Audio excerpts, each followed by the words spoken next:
Hello, and welcome to the Crypto Beat. My name is Tim Copeland. I'm the head of growth at The Block. Joining me today, we have my co-host Kelvin Sparks and Manuel Stotz, executive chairman of Ton Strategy. Welcome to the show. How are we both doing? Thanks so much, Tim, and thanks, Calvin. Really appreciate being on the show. Yeah, excited. This should be fun. Awesome. Just a quick note before we get started. If you're hiring crypto, you should use Campus. It's a product we built. We've been using it internally for many years. It works really well. You want to hire real crypto natives, use Campus. Head to theblock.co/campus to get a 3-month free trial.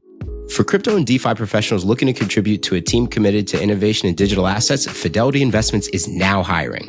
Why Fidelity? For starters, they've been exploring Bitcoin and blockchain since 2014. They were the first traditional asset manager to launch a native crypto business and amongst the first to launch a Bitcoin exchange-traded product. Innovation is in their DNA. Fidelity invests in their talent by supporting and developing associates through continued education opportunities, casual crypto-focused discussion groups, and on-the-job experience working with new technologies. If you want to work on cutting-edge products and explore the new frontier of DeFi and blockchain, Fidelity is for you.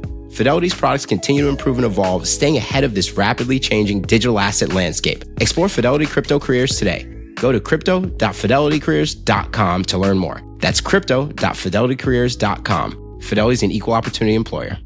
Today's episode is about Telegram, Ton, and treasury companies. So before we get stuck in, Manny, can you give us a little bit about your background, what you do in sort of relation to Ton? Sure. I'll try to keep that brief. I consider myself an entrepreneur, first and foremost, who happened to be an investor. I built my own investment firm called Kingsway Capital from basically zero to something like 5 billion over the last 15 years, based in London. We manage, long-term capital on behalf of institutional investors, mostly, U.S. University endowments and many Ivy League schools or institutional grade family offices. And actually, my sort of TradFi focus has been from day one, frontier and emerging markets. And probably one of the biggest, actually, frontier and emerging market kind of equity investors. That means we don't do China, God forbid Russia, we have a bit of India and Brazil, but we're really big in Bangladesh and, parts of South and Southeast Asia, Middle East, Africa, and CIS and LATAM. And, we've always had problems with the currency. And I didn't know what Bitcoin was, frankly, for the longest time. And but we did go into venture in sort of 2015. I got into fintech and then earnestly in crypto, sort of starting in, 2019 got interested, 2020 started investing, and we've never looked back. And basically, we started with Bitcoin, still my first love, got a number of investments in that area, from mining to Lightning and lending and so forth. We got into blockchain gaming. I'm the biggest shareholder of a company called Animoca, which I'm sure you will have heard of. I'm also on the board of blockchain.com. That was sort of slightly unusual for us. They were more later stage, but we kind of fixed the balance sheet problem that they had coming out of the 21, 22 sort of cycle. And then I actually became the biggest investor in Ton Coin first, starting in 2022 as well, sort of kind of in the middle of the bear market. And then I also have been serving on the Ton Foundation board since basically the same time for the last 3 years, and I've been president from the beginning of this year until today, actually. I just was basically asked to choose between my new role, the executive chairman of Ton Strategy Co. The ticker is Verb on NASDAQ. I'm sure we're going to talk about that, or remaining the president of the Ton Foundation. And frankly, it was an easy choice. My job was largely done there. My job really was a non-exec to bringing an executive leadership team, which I've done. We have a co-founder of MoonPay, Max Crown, as the CEO, who's now been elevated. And really sort of defining the strategy and help executing on that strategy. And as you know, Ton is special for kind of two reasons in my mind. One, of course, is Telegram. We'll talk about that and its native integration and distribution. But secondly, it's the only large layer one that is not yet available fully in the United States, the largest market in the world, right? And that is now changing, right? I mean, and my kind of role is to get that done. And this company, basically now listed on the NASDAQ, is the first time US retail and institutional traditional finance investors can actually get exposure to Ton, and by extension to effectively Telegram, which, as you know, is a private company, not listed. Yeah, it's interesting. It can be quite hard to get hold of Ton. At one point, I needed it for to test something, and I couldn't find a way to buy it. So I messaged someone I met at a former hackathon, who was I think by that point was the founder of Notcoin. Yeah. And I think I asked for like $100. He sent me 100 ton, and I was just like, "What are you doing?" And I like sent it back. I was like, "Yeah." But of course, on the flip side, right? This is all upside. I mean, the early bird catches the worm, right? And it will be made a lot easier. But by the time it's on Coinbase, it's on Robinhood, it's on Gemini, and it's on in South Korea as well. We're not an upbit yet. You might be well served being there earlier. And of course, we also will make our contribution. Yeah, cool. And then, so yeah, you touched on quite a few things there. So Kingsway, how much of would you say Kingsway have you focused on crypto, like in like a rough percentage? Well, I mean, it started from 0 5 years ago to now over 50%. And wow. Yeah, I mean, look, and I've, of course, come for the profits and stayed for the prophecy, right? I mean, I've traveled everywhere, like literally. We've, been in probably the majority of countries in Africa on the ground, like as far-flung places as Sudan and other similar like frontier and emerging market countries. We own 1.5% of the Bangladeshi stock market, right? It's not a large market, right? But the point is, there's 3 billion people, right, who are effectively as bigger than India and China combined and growing, 3 to 5 billion, right? That's sort of the path, and they're all basically largely unbanked or underbanked, right? And they don't have the US dollar. They have the Zimbabwean dollar or something like that, right? But now they have smartphones, right? And they're using this to get out of, the Zimbabwean dollar. I've got $100 trillion in my pocket, but I'm sure you've seen them, into US dollar stablecoins, most popular perhaps. Bitcoin, ETH, Solana, Ton, everything is better than Zimbabwean dollar, right? The bar is pretty low. And, what we've, I guess, had sort of two insights is that at the nexus of crypto and these sort of exotic countries, we're finding all the real world use cases that exist in spades, right? The future is already here. It's just not evenly distributed. But the crypto penetration in some of these countries is like 40% and rising, right? If you look at Nigeria or Vietnam. And we're finding not only sort of local or regional, but kind of global winners emerge who are, number one, unlikely to have a giant US and China competitor. I mean, that might change now with Trump, but historically, as you know, the superpowers had teething issues with blockchain. And we also, number two, are finding those global winners without, let's say a default China or US competitor ahead of Silicon Valley, right? As Silicon Valley is looking in the Philippines or places like this. And Ton is, of course, maybe the best example of that, right? Which we'll look forward to talk about today. Okay, so you're saying you have more than like $2.5 billion of crypto exposure? Yeah. And is that primarily like Bitcoin, ETH, or like companies or Ton? Because we came from the traditional finance world, it's been mostly equity investment. I mean, of course, I wish I could have, been, let's say, brave enough to just buy, for instance, Bitcoin and ETH and, tell my investors they should, enjoy the ride. While, of course, their response would have been they probably can do this themselves, even if they didn't or wouldn't. And, we manage, of course, capital, which is locked up. So it's long term. In more like VC style funds and also have a fee structure on it, right? So that's kind of been slightly harder to justify buying the, let's call them blue chips, right? But we've made equity investments in that space in significant size. And the largest single coin investment by a country mile has been Ton.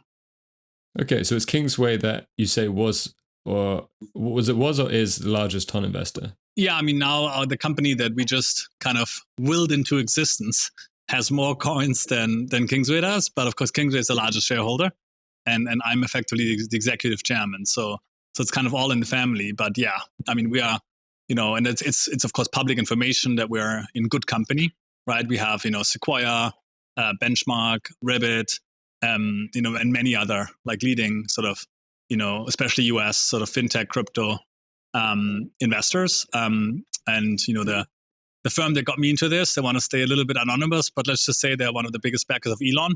They're also very big in Ton, also very big in Verb. And yeah, so very, very excited about the co-investors as well, right? But yeah, we are, I've been diagnosed with a viral sort of disease. It's called tunnel vision, right? Yeah.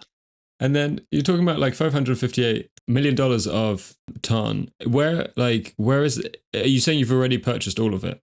Well, we've still got cash, right? But we do have let's say a ton of Ton already. Yes, yeah. We're actually gonna try to. It's a public company, so I got to be a little bit careful what I say before things get. But let's say tomorrow we are trying to pre-market actually U.S. market open, releasing a NAV statement hopefully, and that will give you the full detail. And there is a pipe presentation somewhere, you can dig it up. But yeah, it's a ton. Yeah.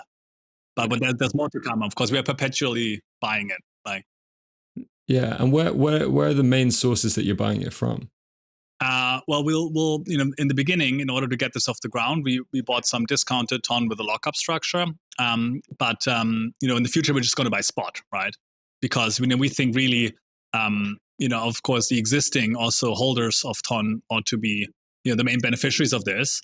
And it's for me, like, launching one of these digital asset treasury companies is a bit like making a bottle of wine. Like, there needs to be, the majority needs to be cash, right? And then some in kind is maybe fine, especially to get what's called sort of an attractive MNAV to get the pipe investors into the cap table. But, basically the goal is to buy spot more or less perpetually, of course, funded by, raising capital, in all likelihood, just common equity. Of course, we're not ruling out anything else categorically, but let's say we're ruling out hard financial leverage. Yeah. So did you purchase any from Kingsway? No, of course not. No. Kingsway, the opposite, put in and cash and ton in. Yeah. Gotcha. We've increased our net exposure substantially in doing so, basically. Yeah. Okay. And then how did you get involved with ton, like, in the first place? As I said, I was introduced to ton by a long-term, I'm like the second or third penguin, I would guess, of the, new ton. I was not involved in crypto at all, let alone, we talked about it briefly earlier, right? In the sort of 2017-18 episode, when there was something called Gram, which is sort of Ton's predecessor. But yeah, let's say a longtime friend of Pavel Durov and big investor in Ton, who also is one of the biggest backers of Elon, basically convinced me this is worthy to look into. And I, of course, agreed. I was actually kind of curious about the light bulb moment. If you could speak a bit more to what was like the aha in your mind, being like, okay, ton is an attractive and investable asset that I want to own. It's I'm a simple mind, right? Like, in my mind, it all starts with the people, the founder, the jockey, right? Look, credit where credit is due. I mean, Pavel Durov, right, might be the GOAT, the greatest of all time in his specific domain, which is social media, messaging, and product, right? He's the only living human being who's not only built an app that 1 billion people use every month. There's maybe 5 others, but the only one of those who owns 100% of that app. And, the first billion is the hardest, right? In my experience, right? So 1 billion, 2 billion, 3 billion, maybe 4 billion. That's sort of the plan. Meta today has 400 product managers. I understand Zuckerberg is not one of them. Telegram's got one product manager, and it's Pavel Durov himself. He doesn't even drink caffeine, let alone alcohol. That man is on a mission, right? And apart from being perhaps the world's best product manager, he's also, I think, someone who has proven to do what I would call the right thing, which means often to put your own interest below the greater good, at great personal cost, by the way.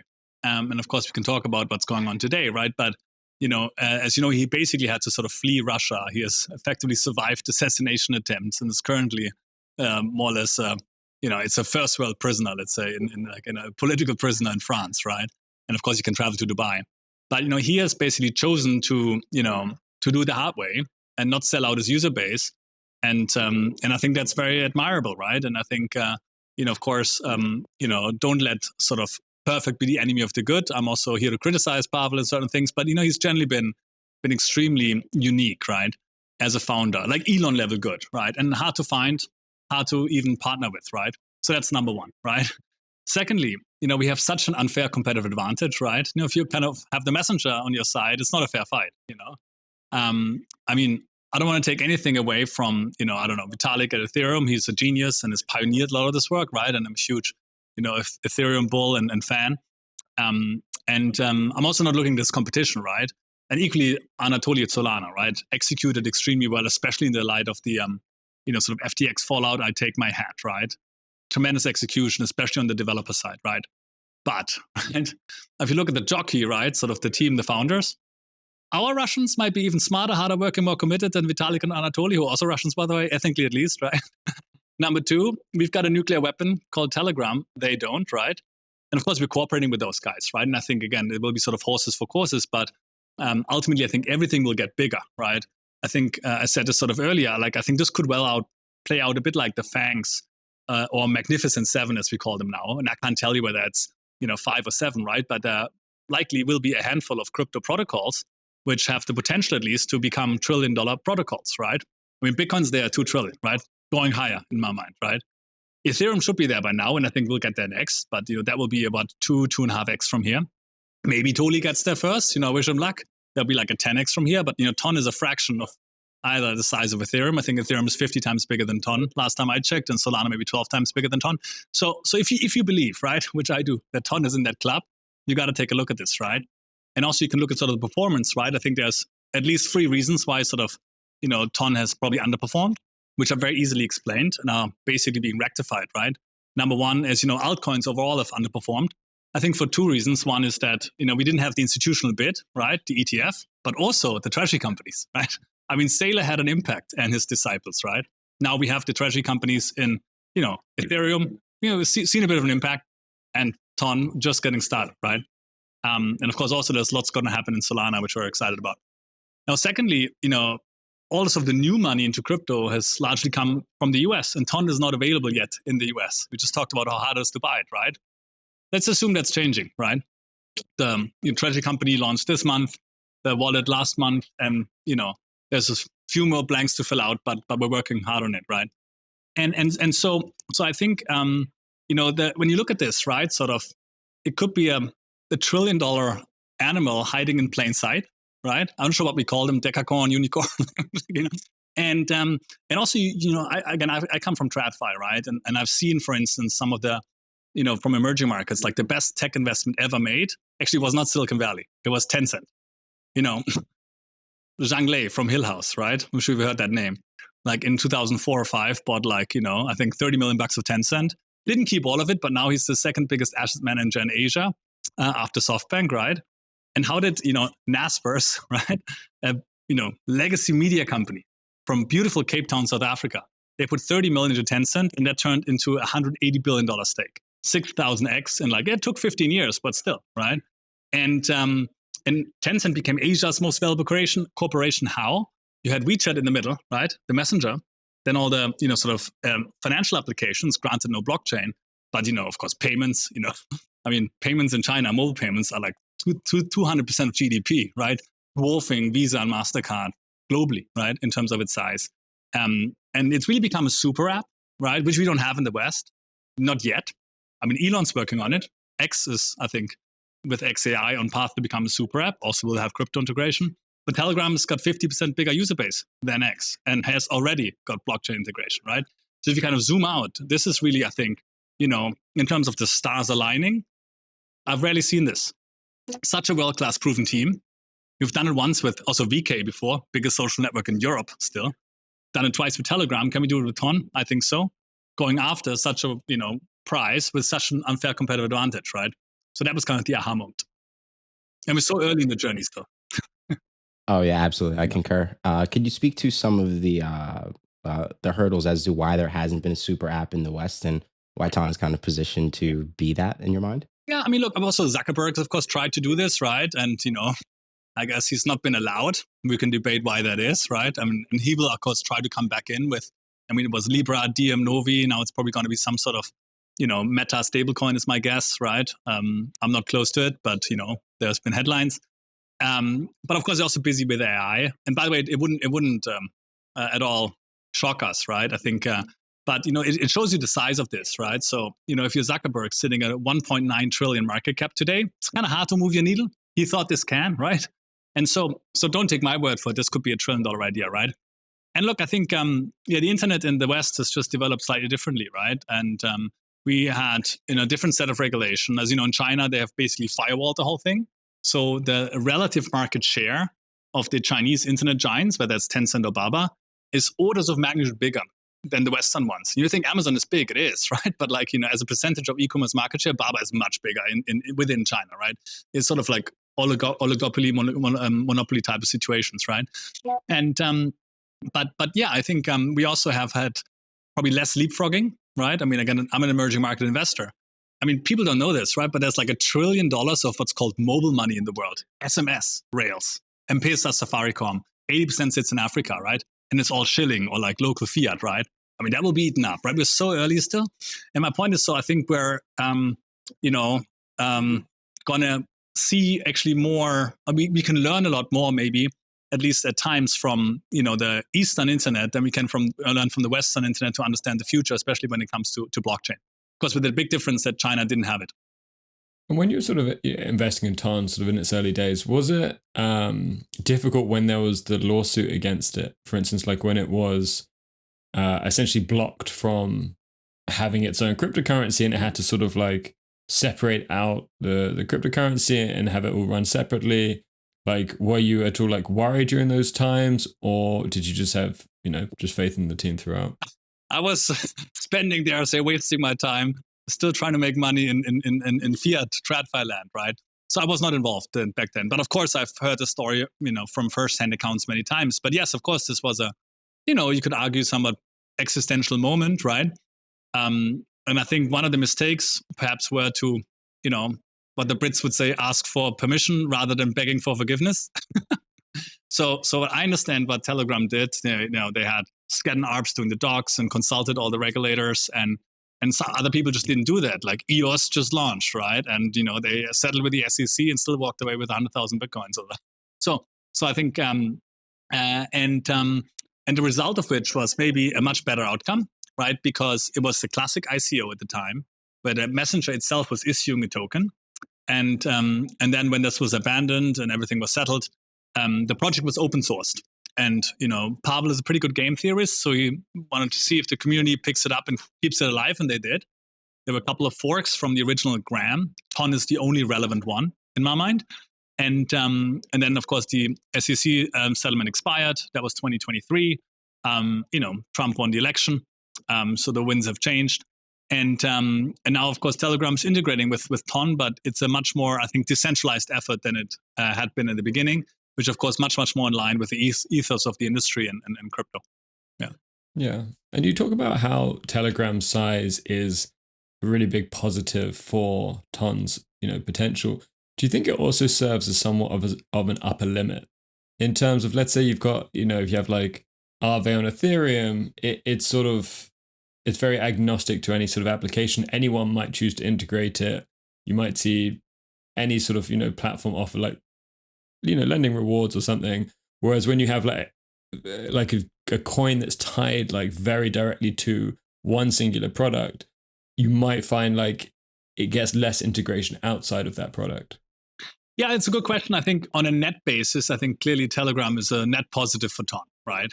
But it's not just only gross positive and no net negatives, I would say. On the positives are sort of obvious, right? Content is king, but distribution is the queen, and she's wearing the pants, right? At least in my household. But the challenges arise. And also just to clarify, because that's an important point. While Telegram is exclusively partnering with Ton, which means Telegram couldn't do the same deal with Solana or Ethereum. Ton could do a deal with X or Reddit or anyone else, right?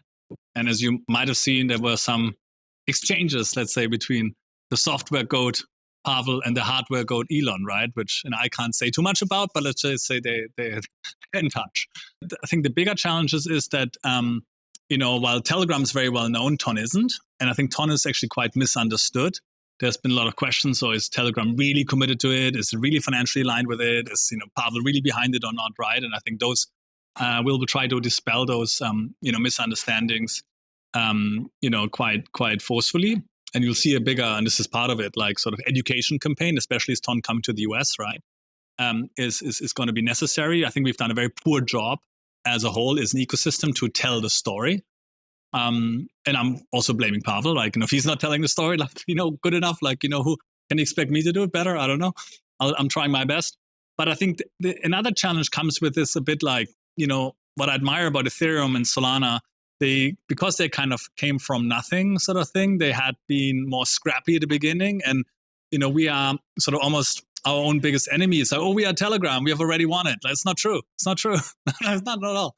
Right. And I think so that's perhaps, I think, actually the biggest drawback, I would say. And I think I'm also particularly unhappy what we've done in the developer ecosystem, like not enough, clearly, especially compared to others, but even on an absolute basis, right? Look, I think we're decent in the developer ecosystem east of Berlin, right? but that's not good enough, right? And I'm also counting the WeChat devs, which is actually quite important, right? But in Asia, but west of Berlin, we're nowhere, right? And that needs to change, and of course, should change now as Ton is coming in earnest into the US for the first time proper. But Stani is a friend, where I wouldn't be shocked if he wants to launch on. I mean, everyone wants to add another zero to their user base, I guess, right? And everyone wants to see mass adoption. If Telegram and Ton can't bring mass adoption to crypto, I don't think anyone else can, right? I mean, this is really important for the whole industry. And of course, it's also the open network, right? I mean, in our, the wallet that is sadly only available in the self-custodial form in the US due to regulation still, is of course also available in a custodial fashion outside the US. And you can buy Aave, you can buy Ethereum, you can buy Bitcoin, and again, where I think every chain is sort of their superpower, right? And even I would go further, right? What you're now seeing is, quite recently, Tether launching Plasma, right? A dedicated chain for a specific use case around Tether and stablecoins. Of course, Coinbase has Base, and even Stripe is launching Tempo, I think it's called, right? Now Ton is already there, right? so I think there's going to be similar questions that we already have answered, right? How to manage a chain that is tied to a very large existing player, but still make it decentralized in a way that it's not just exclusive to that player; it can also integrate with all the others. Yeah, it was pretty cool actually seeing that pop up on the US side of things. Just randomly one day, you see the headline, you look at, no way, I would have got like a notification on my app or something. You open it up, boom, sure thing. There's a new wallet application.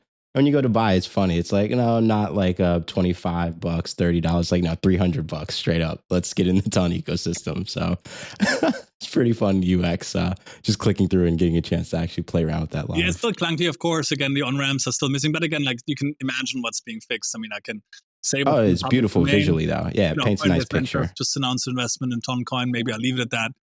And so, yeah, I think this is sort of, we're trying to do our best to, make it easy and also accessible, frankly, and now explaining why this is exciting and for your audience, frankly, right? One thing that I was kind of curious about, actually, focused now more so, I guess, on the Telegram lens was, why do you think mini apps are better than dApps? Because personally, I will say, I think it's called like Cat T. You basically like do the matching game, whatever.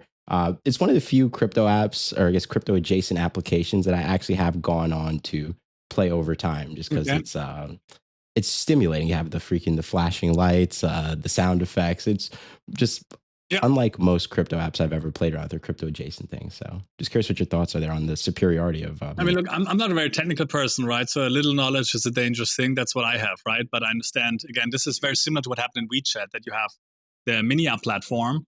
And I think roughly half of Telegram's user base, so call it 500 million MAUs, are using mini apps, is just allowing for a more seamless UI and UX, right? And that's really what Pavel is all about. He's all about product, right? I mean, this has really also been the problem of crypto in my mind, right? Look, I love crypto, but do I want to have a bunch of seed phrases flying around everywhere and have a MetaMask wallet and pay gas fees and bridge to this chain? And no, I kind of want to press buttons and expect it to work. The way I use the internet, if I or my mother uses the internet, right, which she does, she doesn't know which protocol and care which protocol is running in the background, right? Is it HTTPS? Is it, Linux, TCP/IP? You press buttons and it works, right? So here you just talked about, right? Hop into your Telegram, link to your wallet, right? Hop into a game, billion users, link to your wallet, right?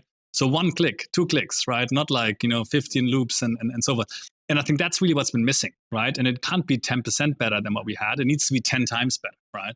And it kind of creeps up on you, right? WhatsApp crept up on us, right? Like suddenly everyone was on it, right? And so I think the network effects shouldn't be underestimated, especially in the long term, right? I mean, this is sort of gradually then suddenly in my mind.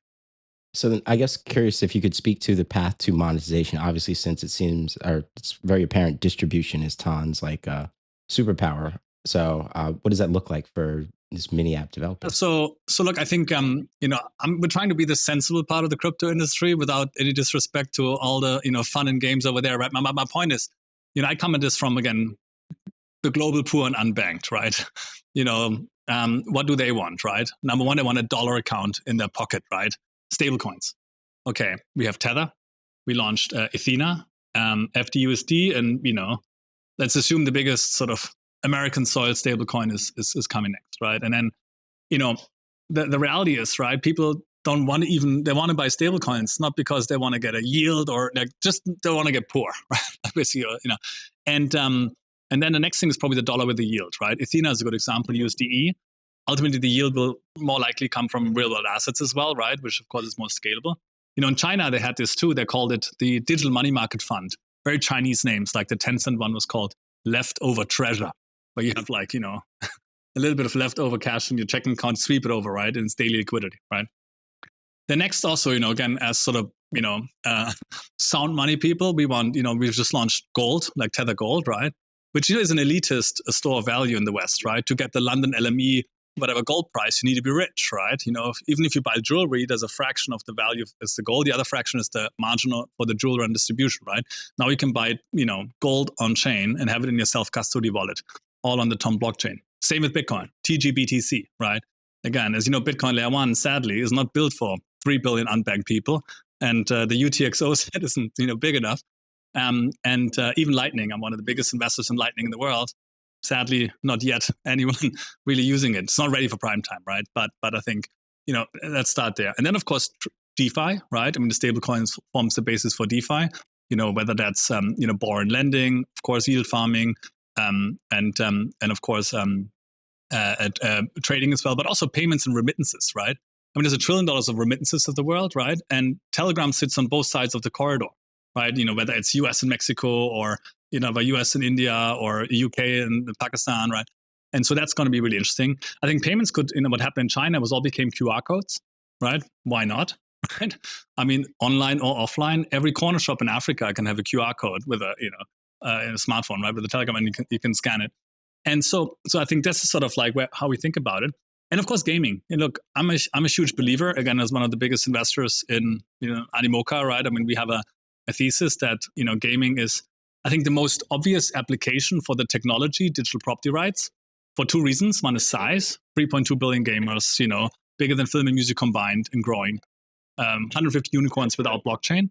But the second reason is that it's the product market fit, i.e. people already have been doing it, i.e. spending tens of billions of dollars a year on virtual goods without, of course, blockchain, without property rights.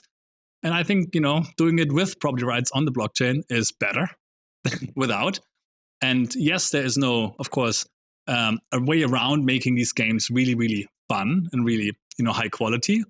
But I think that's happening. And it just happens with a lag. And I think, again, Telegram is widely well positioned. So, Ton should become one of the biggest change for, at least for the B2C side or peer-to-peer side for stablecoins in the world. I think Ethereum will always be better from the, I'm an institutional investor, right?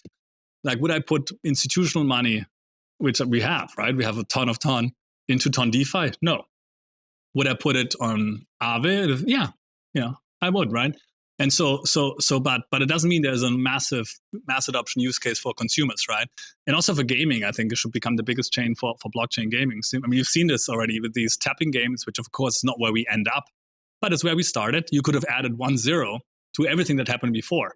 The 2021 cycle, Axie Infinity, reached, I think, peaked at 2.7 million MAUs in 21, was valued at 45 billion for 1 minute, which is kind of nuts. And, and you could have, Notcoin 40, 50 million, and then you had, Catizen and Dogs and Hamster, and so this is, again, just the beginning of this. And I think, again, really, really, really exciting. Yeah, it was interesting because around this time last year, it seemed like the Ton Foundation's focus was on DeFi and meme coins. You spoke to a bit about how that's changing looking forward, but are there any things in particular outside of stable coins? It's almost like having that ChatGPT moment right now that you're super excited for? So look, I was on the board, and so of course I take the blame for not being as front-footed as I should have been.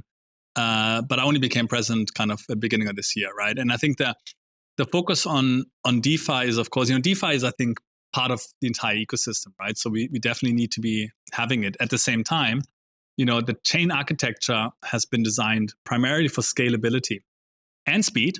But, if there was a design choice to be made between scalability and speed, Nikolai Durov, Pavel's brother, maybe the best mathematician, computer scientist, and cryptographer of his generation, should look him up, he's kind of nuts, opted for scalability.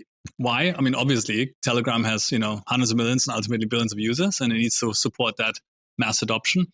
But also, if you think forward, AI agents on chain, we might have more than humans eventually, right? And I think that is going to serve Ton in good stead, right? But it's not as fast as Solana, and probably will never be quite as fast as Solana. If Solana is the fastest single shard, this is a multi-sharding architecture, right? And that's important for DeFi, especially for meme coin trading, right? And taking the old sort of Jack Welch view of the world, you should only be really doing something with a huge amount of focus where you can be number one or maybe number two in the world at. But if you can be number four, like why bother? Solana's got 96% global market share in meme coin trading, and that's great. But I don't think that will be the biggest use case until the end of time of blockchain technology, right? But so that was my sort of criticism, and I think that's we're not de-emphasizing it at all. I just think that we're not, we have so many unique superpowers that are why don't we use those and focus on the stuff we're really really world class at. If you want to win any game, sports or investing, you have to be a good athlete, but you have to also choose the game that's most stacked in your favor, right? And yeah, I think DeFi again, we're not as fast. It's getting faster, but as not as robust. But I think it's going to be absolutely important to have a solid, healthy, robust DeFi ecosystem. Yeah, I think one of the most interesting things that kind of was not really spoken out loud by at least Telegram and Ton was how there's almost this huge lane given that you seem to overtake Proton Mail. And maybe it's because I'm just like a crypto dinosaur that I didn't hear a lot of people talking about that. It was almost like I woke up maybe in like 2023 one day. It's like, oh, nobody's using Proton Mail. It's all via Telegram. So the fact that it's almost ubiquitous in the crypto stack is interesting to see how that then is monetized by Ton. Yeah. I mean, on the monetization, right? I mean, of course, freedom isn't free. The mission has to be financed, right? But Pavel, right, as I mentioned, has even more pure than Elon, right, resisted the temptation to even raise equity in order not to be ever put under pressure by an equity investor to monetize in what he would consider the unethical way, right? He would never want to violate your privacy, take all your private data, mine it with the AI, sell it to the highest bidders, including all the governments, I'm sure the other guys are doing, showing you invasive ads, right? No, he's chosen to do the harder, arguably more honest and noble, ethical way, subscription, voluntary, right? I mean, the base product's pretty good, clearly, but, there's 16 million people now, including myself, who pay something like $10 a month for more features and so forth, right? He's done a non-invasive ads platform, actually put on Ton Rails. Ton has all these B2B use cases within Telegram. If Telegram is like, I would always joke that Balaji doesn't take it far enough, right? It's not the network state, it's the network continent, right? I call it Satorica. I can explain why America is called America if your American audience might be interested to learn about that. But the point is, this is like the national currency of Telegram, right? So the developers are paid in Toncoin. You can buy your username. I mean, imagine how valuable the usernames will be, right? I mean, how many Peters and Sarahs and Alis are there in the world? I own many, right? Yeah. And then you can buy these anonymous phone numbers, all pay in Ton. And our Telegram gifts is huge. You might have seen that. Snoop Dogg and many other celebrities are queuing up there. And so the point is that there's an endless sort of stream of monetization opportunities, but it also needs to be understood how financially aligned Telegram is with Ton. Pavel's also done a bond, as you know, in order to retain 100% ownership. But Ton is by far the most important piece of the entire global monetization puzzle for all of Telegram. And so Plan A is Toncoin, B and C is also Toncoin. Plan D is like refining the debt, but I think IPO is only Plan F, right, or something like this. And the point is, never in the history of capitalism has a $1 trillion animal come out of only ever US or China, right? So I think there's also a little bit of a personal, how should I put it, ambition there. He's a quite competitive guy. At 5 billion supply, that pegs it at $200 a coin, right? And cut that in half twice, but we're still worth taking a look at. Cool. Now, something I've sort of wondered for a while is, will Telegram ever sort of expand its sort of offering to go into sort of more of a full stack social media platform? For instance, I mean, it has like pretty much most of the crypto community on there, but it's pretty much essentially DMs and group chats. I wondered, is it ever going to get into essentially like public posts like Twitter Look, I of course can't speak for Telegram or Pavel. Only he can do that himself. But I can share my perspective, right? I think the difference, and I think there's actually quite a lot of similarities with X, right? And again, let's just say the founders are pretty philosophically aligned, and I think they realized that free speech on the internet, First Amendment for a reason, is important. And it's really the basis for all the other freedoms, if you really think about it, right? Voluntary exchange and privacy and even property. Property is the freedom to exclusively use it, right? One of the founding fathers said that property rights and freedom of speech are actually quite inextricably linked, right? But the difference is, I think it's a different product. X is a public space. So when you go on X, you don't necessarily see your buddies that, or your whatever girlfriend or wife, you see like famous people or people you follow, right? Telegram is a private space. So you have private chats with people, right? And of course, that's the first difference, right? And people, of course, have these big channels and groups, but there's no one with like 100 or 200 million followers. Like I think Pavel's, public channel has maybe 11 million. And there's bigger ones, but his is of course pretty big. But yeah, I think it's also geographically, I think, sort of complementary to X in a way. I mean, X is mostly like a Western developed world product. Of course, it's big in emerging markets, but Telegram is much bigger. Like 80% of Telegram's user base will sit in what we could consider emerging markets. And also it looks sometimes a bit, Asian maybe for the Western eye, right? Which again is due to the fact that it's built for a global audience and the majority of people actually live in Asia. And but it's a much more feature-rich experience than something like a WhatsApp or Signal, right? And Signal, you can argue, is maybe better from a privacy perspective, but again, I wouldn't let perfect be the enemy of the good, right? Signal won't scale in Africa, right? I mean, have you ever lost your phone and redo it? Like it's, and people still, have like, they don't have iPhones there, right? And so, I think it will evolve. I think it will evolve also into video a lot. I mean, as you know, ByteDance has been pretty successful with TikTok, right? And there's no reason why you couldn't do short form video on Telegram. It's already kind of happening. And it also will, of course, evolve. I think it is at the forefront with Ton inside it, right? I mean, it's the first one that has blockchain inside it. And actually, it's the biggest one that has it, right? I mean, so Telegram's number 6 in the world in terms of number of users. Let's go through the other 5 and ask the question, which of them have integrated blockchain? You got WhatsApp, Facebook, Instagram, not allowed yet, or let's see what happens. And 2 Chinese ones, right? Tencent WeChat, ByteDance TikTok, also not allowed. So then it's the biggest, right? And so this is why this is such a big deal. And, the Telegram is not sort of playing in the world of Ethereum and Solana, or, it's like Meta and Tencent. And so this is also, I think from our perspective, maybe an interesting stock to look at. It probably wouldn't be a Max 7 stock, but, maybe 15 or 20. It would be a big, big thing.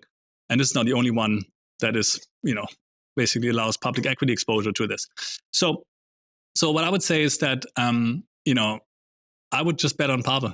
I think, he is going to be with AI as well. I mean, there were, again, a few exchanges in the public sphere with Elon.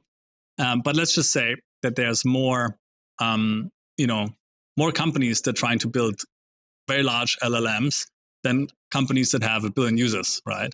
And Zuckerberg's not going to help any other AI player or any other stablecoin player for that matter. He's kind of going to do his own thing, right? So now if you want access to what is the world's largest open distribution, which is Telegram, whether you're a stablecoin player or an AI player, kind of talk to Pavel. And even if you're Elon Musk, you have to talk to Pavel, right?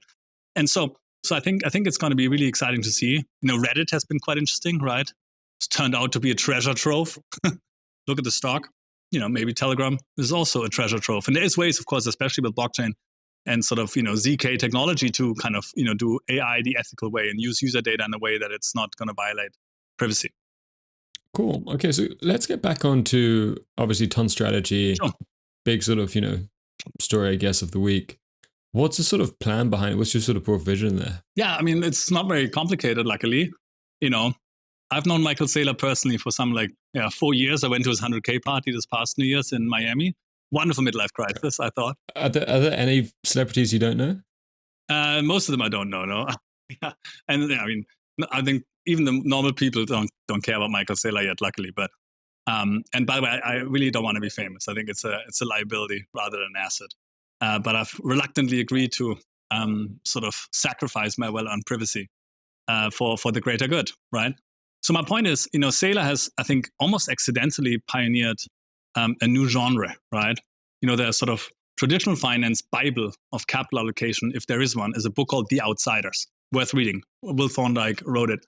And this is like Buffett kind of stuff, right? And Saylor kind of almost is writing the new version of it in real time, right? I think there's two genius insights there. Number one, this is a permanent capital vehicle, right?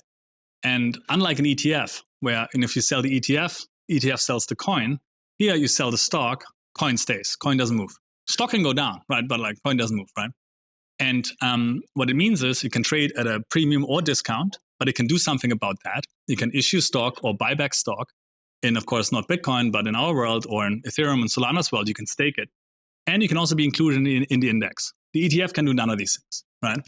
And secondly, there just so happens to be still 100 times more capital in the world or so that can buy equities versus buying coin. And that seems to be true even for Bitcoin and ETH and Sol, right?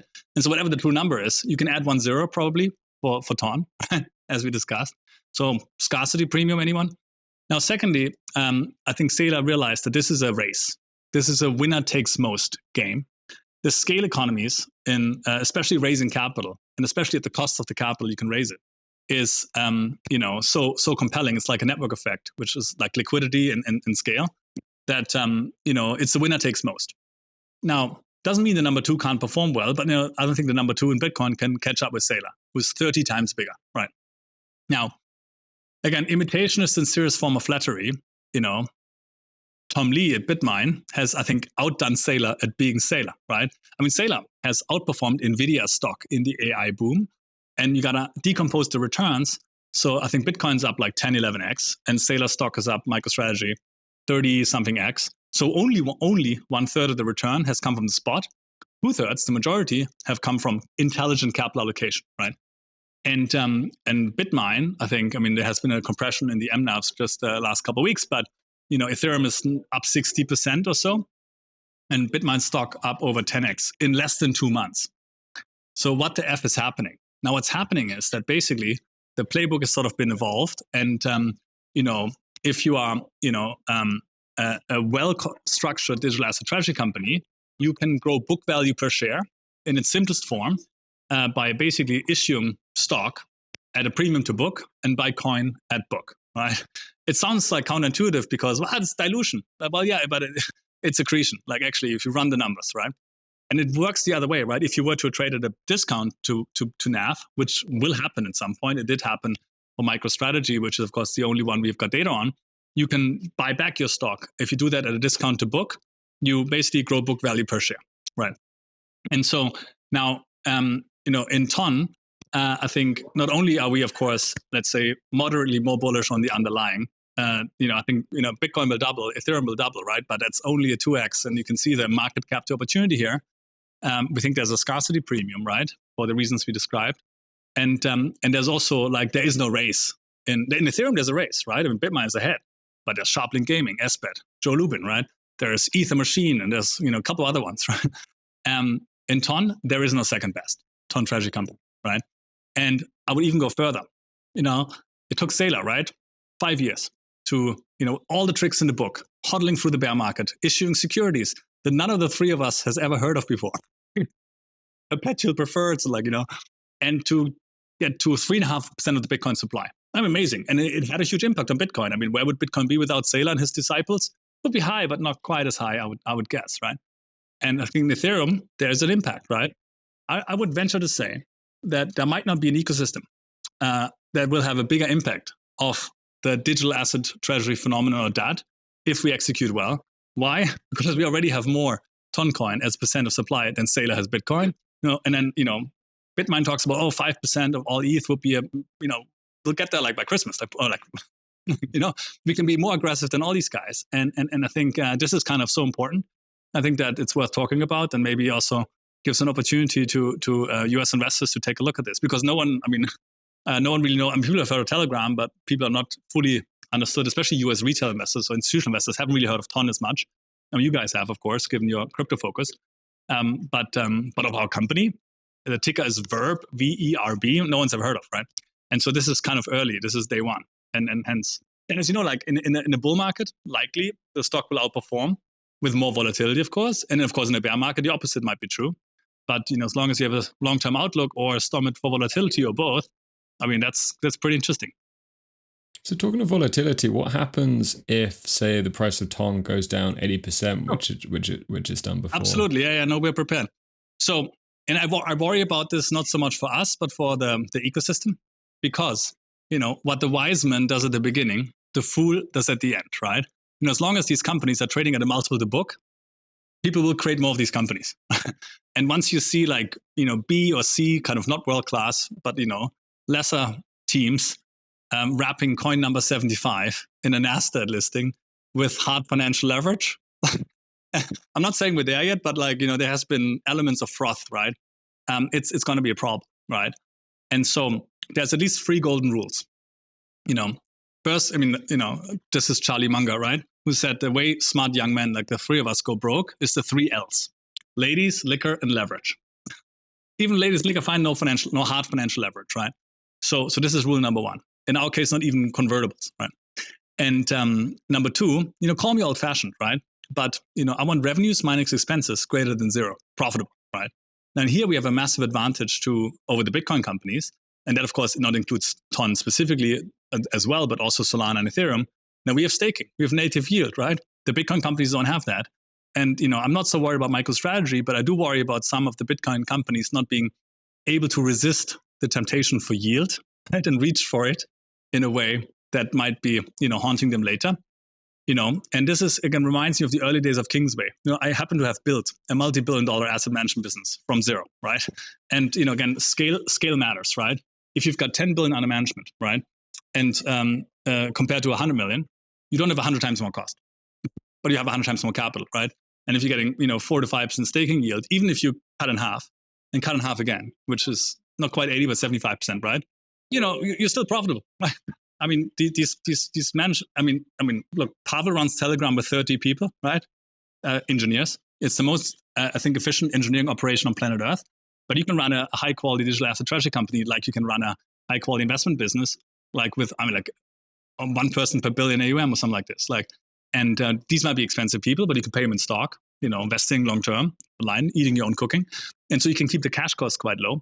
And I think that's how you protect against it. And yeah, so basically no hard financial leverage, run it properly.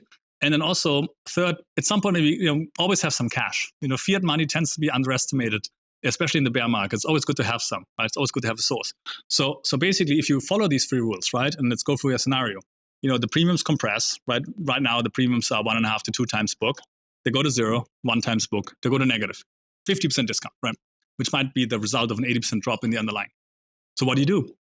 Well, number 1, you could just ride it out and go fly fishing in Alaska, literally, because you're profitable and you have no debt, right? Yeah, look at, sometimes the best thing is to do nothing, right? And no problem. Number 2, better idea, you could use your cash reserves to buy back your stock, as we said earlier. And if you do that at a discount, it increases book value per share. Number 3, you could choose to, but not having to. And that's a huge difference. You never want to be a forced seller, but you could choose to sell a little bit of coin gently, especially if the underlying coin market stops being dislocated and sort of liquid, buy back your stock too, right? Also, if you do that at a discount, will be growing book value per share. So my point is you can do this responsibly. Most people might not do that, but that doesn't mean it's true. It's not true. So, yeah. Yeah, it's interesting. It's a bit similar to when we had all these DAOs at the end of the DeFi summer where they'd build up these huge treasuries, but they're all in their native token. And then if they sold it, they would get, stick for selling and the price would go down. But if they hold on, the price was sort of going down anyway. So they ended up undercapitalized by the end of the year. Yeah, look, I wouldn't do this with an experimental coin, right? As I said. And I would just, of course, make an argument that, Telegram is not an experimental company. It's a real thing. TON is not an experimental coin either, right? And we've thought about it, right? But again, it's also then important, how much room is there, right? You also don't want to be number 5 dot in a winner takes most game in a still modestly sized ecosystem. My mind, if anything, you want to be in the winner. Yeah, when I sort of last spoke about, I think it was with Apexi, they sort of highlighted that the sort of 2 main concerns are increasing leverage and also going further down the risk curve in terms of tokens, i.e. 2 ways of increasing the risk curve. Yeah. With TON, we're looking at, I think, roughly the 27th asset by market cap, although that probably includes stablecoins. 23rd, yeah, but it ought to be top 10, and then by the way, the fact that Pavel is currently in purgatory in France, which likely will be resolved at some point, is also another upside catalyst, right? We're like 2.5x from the all-time high.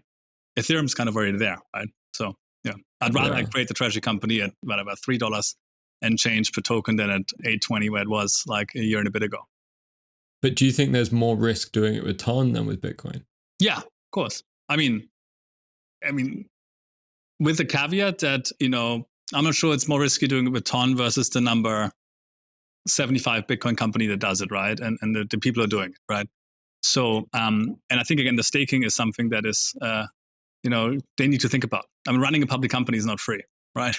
And do the math, right? If we have, you can look at our filings. Again, tomorrow will be an NAV print, but let's just say we have many, many, many hundreds of millions of dollars of the TON coin already, right? I mean, you can do what the pipe was and just say it's bigger than that, right?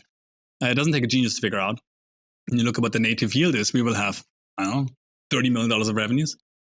So, and we're also going to keep cash, and we have a lot of cash already. So my point is, like, in that sense, it's not that risky. Now, of course, look, if the underlying is toast, the whole thing is toast, right? So that's the risk you already have, right? But as long as you're past that point, then I think it can be done very, very thoughtfully. And it's also liquid, right? In a way that, I'm not a trader. Our shares are locked up. We're not even thinking about selling, right? We're going to ride us to the moon or to zero. But the reality is, people can sell on a daily basis, right? Which is also why these things have probably become quite popular, right? I mean, the trading liquidity, gentlemen, of Bitmine is approaching Apple. I mean, not quite, but like, you get what I'm saying, right? And like, you wouldn't believe, like, Koreans are like, all over this stuff suddenly, right? Equity investors. And again, the experience is, it's a good thing as well, because it's really bridging TradFi and crypto in a way. There's I was involved in helping, many, leading crypto fintech investors investing in a ton, right? You saw the names, right? But that took, over 2 years, $400 million was invested, and it was kind of like hand-to-hand combat. We raised that in a month. Like, this was an idea a month ago, and now it's $1 billion, unicorn on NASDAQ. Now, granted, it's a balance sheet company, right? But like, still, it must be some kind of Guinness World Record, I think. Yeah. Would you say that treasury companies are allowing some large holders to essentially cash out in a way that they can't just do by just selling their holdings? I think, look, I'm not here to, how should I say, quoting Buffett, like, you should criticize by category and praising by name, right? I'm not going to single out a single one. But what we would be nervous about, and of course, as Kingsway, by the way, we're also investors in, passive investors in, some of the other ones, right? And what we're nervous about, if people put a huge amount of in-kind in and use it as a backdoor way to improve liquidity. So every investor that put in-kind into the TON one voluntarily locked themselves up for 12 months, up to 12 months.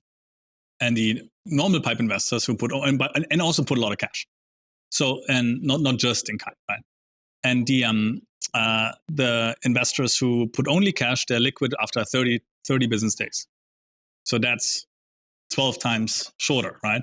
So it's structured in a fair way that every just cash investor can sell before everyone else could even think about selling. Now, secondly, of course, again, it's like making a bottle of wine. In order to create the MNAV sort of at a discount for the pipe investors, which is not necessarily necessary, but of course it's helpful. You need to, square that circle somehow, right? But if you now seen examples where people try to put a huge amount of in-kind in, and they have, no sort of special lockup, and maybe egregious, promote structures. I mean, anything that's merged into it is also, I think, a mistake. So, we've learned, Bitmine figured it out, right? That it's much, speed is important, right? And all the SPACs, frankly, I think, there's some notable examples. We're investors in the Athena one. That's been very good. We're investors in Naka. That's been good. That's Bitcoin. But like, generally, if you have a SPAC, you lose a lot of time.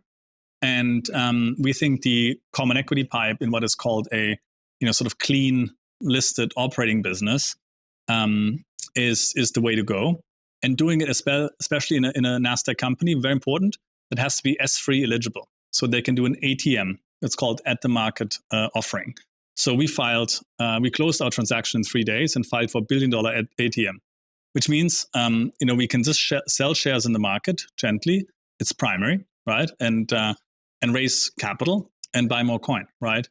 and do it much, much faster than sort of closing a pipe transaction with closing a SPAC transaction with a de-SPAC could take many months. Okay. And how long do you think treasury companies can expect to have premiums to their underlying holdings for? I think until probably it depends, right? I think the market is already starting to discern between the winners and the sort of runner-ups or the tail, I would say. And even for the very large ones, like, strategy, right? You saw the MNAV compress quite a bit, which, I think is for a number of reasons. At some points you run into like problems of scale, right? It's harder for them to double, right? And of course, certain investors, they want to get rich quickly, right? And secondly, I think what maybe if I can make a modest, I know we're all learning, right? I think the mistake what strategy did just recently, they committed to a certain formula and sort of roadmap, and then they changed it. And I think you can do that, but you might also pay the price. I'm an investor and I don't like, uncertainty, right? And so I think you got to commit to what you're saying to be doing it. And if you were to change it, you might have to do it a little bit more gracefully and slowly than just putting a statement out, oh, here's a new formula, right? And then, look, I think in the next bear market, I think there will be a washout. As I said, what the wise man does at the beginning, the fool does at the end, right? I don't think the boom and bust cycle of crypto is over. I think indeed the DAT phenomenon could well be at the center of the boom and the bust, right? And there will be an extinction event of the, I think, long-tail treasury companies. And one of the other reasons I would, and this is where conviction comes in. You guys have hopefully been through many cycles and you're still here, right? You understand that conviction is kind of a lonely decision at the end of the day, right? When something is falling like a knife, do you hold it? Do you buy more of it, right? And if you make that decision between you and yourself, that's difficult enough, right? But imagine these boardrooms, right? Suddenly there's 5, 6, 7 people, massive principal agent problem, like class action lawsuits. Like either they're going to press the buttons, sell, or they're going to run for the hills and insurance, right? And so that's going to happen too, right? So we are very high conviction people. Like we're not going to hopefully have that problem, but it's definitely going to be a testing next bear market when these treasury companies start at trading at a big discount, and then I think you see the separation of the survivors, right, and the real ones. Like when the tide goes out, you find out who's been swimming naked, typically. Amazing. Thanks so much. That was super insightful discussion. We're definitely tracking the treasury trade heavily. We have a lot of charts on our dashboard. Yeah. That I'm looking at daily. So yeah, we can see if we can get some Tom ones up shortly. Yeah, I would be delighted. And look, we are just starting, right? So please, you want to see something, again, we haven't really launched the website properly yet. We haven't really published the NAV yet, but that's all coming. And look, and we hopefully to be innovating, right? I think, standing on the shoulders of giants, Saylor, Tom Lee at BitMine. But let's see whether we can improve on the model slightly, right? And not because we're smarter, but because we just have the benefit of being, the canaries in the coal mine are ahead of us, right? And if someone makes a mistake, we'll try to take that on board and not make the same twice. Doesn't mean we're not going to make mistakes. I'm sure we will, but hopefully not the same ones twice. And yeah, most excitingly also this the second role of the treasury company, which is maybe a good place to finish if I've got more time. But the shortcomings in the Ton ecosystem, apart from sort of the capital flywheel that's been missing, especially in the US, has been the sort of telling the story better, both to, of course, the users and the masses at large, but also to the developers, right? And as someone who's run the foundation, I can say with all humility, the foundation is a bit like the government in, the bad sense of the word. It's nonprofit, it's slow, it's bureaucratic, it's, not necessarily designed for attracting and compensating like world-class people like Americans in America who will, build the biggest megaphone for Ton in our case, right? And it's also political, right? Like if you support this one, why not that one, and so forth. Like the treasury company doesn't have that problem.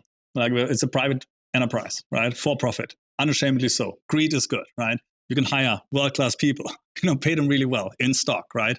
And build a megaphone that, in our case, will be very much focused on the US, and that's really hasn't been existing. But secondly, also at like Asia Pacific and Korea, right? So you'll see a lot of podcasts with subtitles in Korean. I'm going to go Korean Blockchain Week and of course a token in Singapore, right?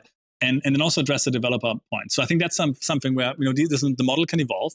We haven't even talked about staking yet, right? But that's another interesting idea. So staking is a utility, right? We secure the network, right? Of course, we stake our own coins. Then why don't we end up owning our own staking infrastructure? As you know, when you When you're small, you pay away 20% of the gross to net. When you're big, maybe 10% of the gross to net away to a third-party provider. Why don't we keep that in-house? Oh, why don't we do delegated staking, right? I mean, we're not there yet, right? But, it's been discussed, because there's so many other ton holders. They can keep it all in their own custody, but you can do the delegated staking at the listco. Balance sheet with a multiple, profit and loss statement or cash flow statement with a multiple, double that, right? Why don't we do our own stablecoin? I mean, Circle is trading pretty well in the public markets, right? I mean, again, I can't promise this happens. And if it happens, I can't promise that it happens through our listco, but, I'll make sure that I work for the common stockholder. Imagine $1,000, right? In your bank account. Not an insignificant amount of money, right? Even across the average demographic of the average Telegram user, right? There's rich people, there's poor people, right? But $1,000 in your bank account times 1 billion people is $1 trillion AUM business, 3% net interest margin, 30 billion of cash flow a year. Even if you pay half of that to Telegram, which you would, like Circle, Coinbase, 15 billion of cash flow a year. Maybe there's a $300 billion company here. We're at one, right? Anyway, this is my parting gift. That's all we have time for today, I'm afraid. Oh. I want to thank Manny for joining this episode and Kelvin for co-hosting. As a reminder, Newsroom works tirelessly to get you accurate, informed crypto news. If you want to stay ahead, read the blog. Thanks, and see you next time. Thanks so much, gentlemen. Really appreciate it. Distinguished audience.